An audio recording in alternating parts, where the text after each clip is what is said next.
আমার মেয়ে বলল, "মা, আজকে তোমাকে এক জায়গায় ঘুরতে নিয়ে যাব।"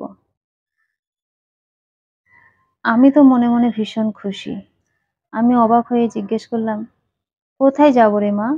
মেয়ে বলল, "চলো না বিকালের দিকে যাই ঘুরতে।" আমি মনে মনে খুব খুশি হলাম। মেয়ে জামাই আমাকে বলে দিল, "মা, তুমি তোমার পছন্দের শাড়িগুলো গুছিয়ে নাও।" আমি তখন বললাম, "কেন? কোথায় যাব? কতদিনের জন্য যাব?" মেয়ে বলল, "নাও না, কিছুদিনের জন্যই তো যাওয়া হবে। তুমি তোমার পছন্দের জামাকাপড়গুলো গুছিয়ে রাখো।" আমি বাড়ি থেকে অনেক দিন পর বেরোবো, সেই আনন্দে আমার মনটা ভরে যাচ্ছে।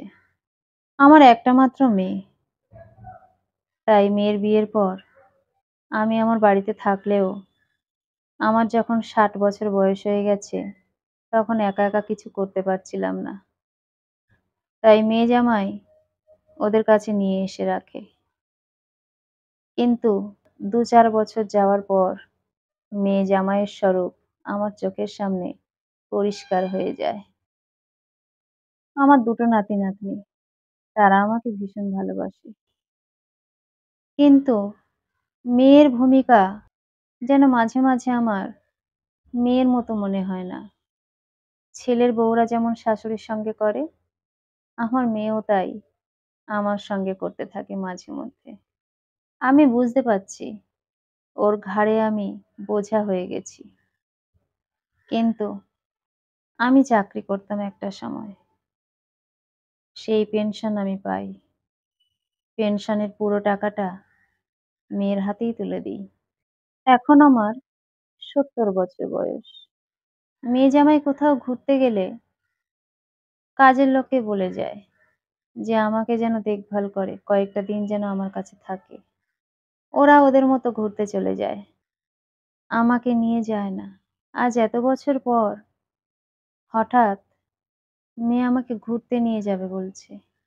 শুনে আমি ভীষণ খুশি হলাম। তারপর বিকালবেলা আমরা সবাই মিলে বেরিয়ে পড়লাম। ছোটখাটো একটা পাহাড়ি এলাকাতে নিয়ে গেল। সেখানে বেশ ঘুরলাম। সঙ্গে কাজের মেয়েটা ছিল। সে আমার দেখভাল করছিল।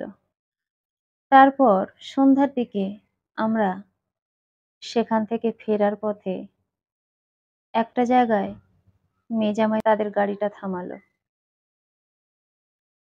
চোখের জ্যোতিটা কমে গেছে, তাই দেখতে ভালো করে পাই না। একটা বেশ সুন্দর বিল্ডিং। তার সামনে বড় বড় করে লেখা ছিল, তাই একটু একটু দেখতে পাচ্ছিলাম। চোখের উপর সব ঝাপসা, কিন্তু তার মধ্যেও হালকা করে যেন দেখতে পেলাম লেখাটা ছিল বৃদ্ধাশ্রম। আমি লেখাটা পড়ে ভালো করে বুঝতে পারছি না বলে আমার কাজের মেয়েটাকে বললাম, "আচ্ছা মিনু দেখ তো ওটা কি লেখা?" এখনকার মেয়ে পড়াশোনা তো জানে, যতই সে কাজ করে খাক। অল্প বিস্তর পড়াশোনা সকলের জানা আছে।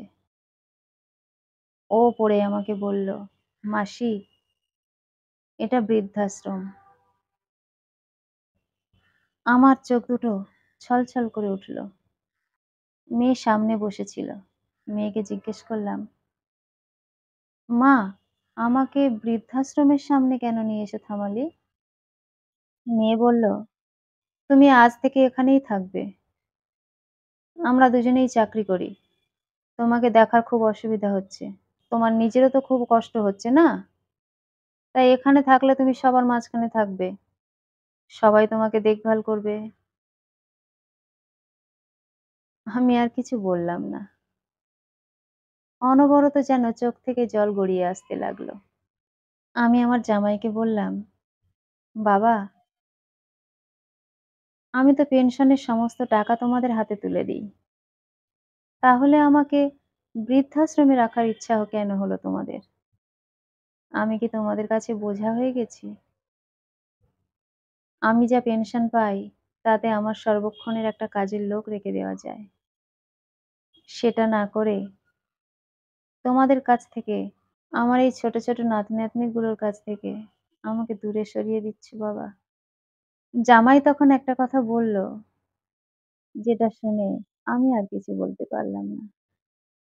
আমার জামাই বলল, "এই বুদ্ধিটা আমার না, আপনার মেয়ের।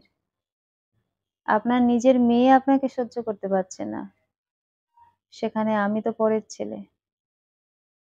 আমি তখন বললাম, "ও আচ্ছা, আচ্ছা।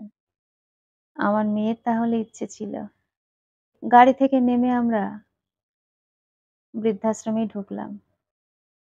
আমার জামাই, মেয়ে সমস্ত কিছু যা, যা নিয়মকানুন থাকে সেগুলো করল।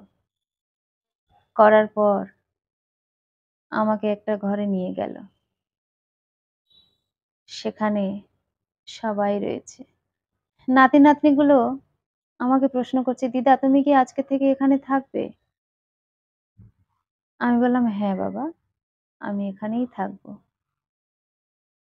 তারপর তারা বাবা-মায়ের কাছে বায়না করতে লাগলো, "কেন মা? কেন বাবা? দিদা আজকে থেকে এখানে থাকবে, আমাদের সঙ্গে খেলবে কে? দিদা আমাদের কত গল্প করে শোনাতো।" বাবা-মা তাদেরকে ধমক দিয়ে চুপ করালো। তারপর আমাকে বলল আমার মেয়ে, "মা, তুমি চিন্তা করো না, মাঝে, মাঝে এসেই দেখে যাবো। তুমি থাকো, ভালো লাগবে তোমার। আমার সময়-টময় নেই এই অফিস এটা সেটা করে এসে আর ভালোও লাগে না। তুমি এখানেই থাকো, তোমার ভালো লাগবে, আমাদেরও ভালো লাগবে।"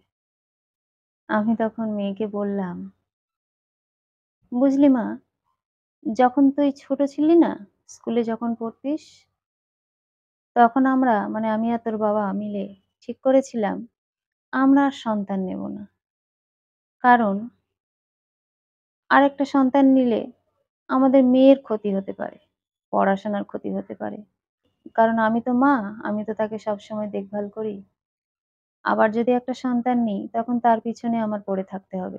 মেয়েকে আমি দেখভালই করতে পারবো না। মেয়েকে মানুষই করতে পারবো না, হয়তো মেয়েটা বিগড়ে যাবে। মেয়েটা এত ভালো পড়াশোনায়, মেয়েটা হয়তো আর সেটা করতে পারবে না। সেই ভেবে না মা, আমরা আর সন্তান নিইনি। শুধু তোকেই মানুষ করেছি। আমরাও দুজনে চাকরি করতাম, তোর বাবা আর আমি। কিন্তু চাকরি করে এসে না পুরো সময়টা তোকেই দিতাম। একটা কাজের লোক ছিল বটে, কিন্তু তোর পিছনে কোনো কাজের লোক আমি রাখিনি। আমার মায়ের বাড়ি কাছে, তাই তোকে স্কুলে দিয়ে আমি চলে যেতাম। আমার মাই তোকে নিয়ে আসতো, খাওয়াতো। তারপর আমি বিকাল, বিকাল চলে আসতাম। তারপর থেকে পুরো সময়টা তোকে দিয়েছি। তোর কথা ভেবে আর দ্বিতীয় কোনো বাচ্চা নেওয়ার কথা ভাবিনি। আমরা ভেবেছি তোকেই মানুষ করব। একটা বাচ্চাকেই যদি ভালো করে মানুষ করা যায় তাতেই অনেক। দ্বিতীয়টার দরকার পড়ে না। কিন্তু এখন কি মনে হচ্ছে বলতো মা? আমরা ভুল করেছিলাম। তোকে মানুষ তো আমরা করতেই পারিনি। শুধু পড়াশোনা শিখে চাকরি করলে তো আর মানুষ হয় না। যদি সেকেন্ড একটা বাচ্চা নিতাম, তাহলে হয়তো আমাকে বৃদ্ধাশ্রমে এসে থাকতে হতো না। মেয়ে জামাই মাথা নিচু করে নিল। ওদেরকে বললাম, "ভালো করেছো তোমরা। তোমাদের সময় কম। একটা বয়স্ক মানুষ বাড়িতে থাকলে অনেক সমস্যা। যাও, তোমরা সাবধানে চলে যাও। আর আরেকটা কথা শোন মা, যদি আমার কোনো পরজন্ম হয়ে থাকে, যদি পরজন্ম বলে কিছু থেকে থাকে, তাহলে এই ভুলটা আমি আর করব না। আর সবাই বলে মেয়েরা নাকি লক্ষ্মী, মেয়েরা নাকি সংসারে লক্ষ্মী হয়ে আসে। যে সংসারে নাকি মেয়ে নেই, সেই সংসারে নাকি লক্ষ্মী নেই। যে সংসারে নাকি মেয়ে জন্মায় না, সে সংসারে নাকি লক্ষ্মী নেই। সবাই বলে যে বাবা-মায়ের কন্যা সন্তান আছে, তার ঘরে লক্ষ্মী আছে। কিন্তু সেই লক্ষ্মী ভবিষ্যতে বাবা-মাকে যদি বৃদ্ধাশ্রমে পাঠায়, তাহলে অমন লক্ষ্মীর আমার প্রয়োজন নেই। বলেই আমি পিছন ঘুরে বসলাম। পিছন দিকে মুখ করেই ওদেরকে বললাম, "আমাকে তোমাদের দেখতে আসতে হবে না। পেনশনের টাকাটা যা আছে আমার, তাতেই আমার বৃদ্ধাশ্রমের খরচ চলে যাবে। তোমরা ভালো থাকো, সুস্থ থাকো। যখন আমি মারা যাব, তখন আমার মুখাগ্নি যেন এই বৃদ্ধাশ্রমে আমার যে ছেলেরা আমাকে দেখভাল করবে, তাদের মধ্যে কেউ একজন করে। আমার শেষ ইচ্ছে এটা। ছেলে হোক বা মেয়ে, সবাই তাদের মুখোশটা খোলে যখন বাবা-মা বৃদ্ধ হয়ে যায়। শুধুমাত্র ছেলেরা বাবা-মাকে বৃদ্ধাশ্রমে পাঠায় না, মেয়েরাও পাঠায়। তাই এখন ছেলে হলে তাদের থেকে বেশি মেয়ে হলেই সবাই আনন্দ পায়। মেয়ে ঘরে লক্ষ্মী। এই ধারণাটাও সর্বৈবভাবে সত্য নয়। ছেলে সন্তানও আমাদের কাছে যেমন, কন্যা সন্তানও আমাদের কাছে তেমন। কেউ কারোর থেকে এগিয়ে নেই, পিছিয়েও নেই। শুধু মানুষ হওয়াটা দরকার। সে ছেলে হোক বা মেয়ে। কলমে ও কণ্ঠে সোমা।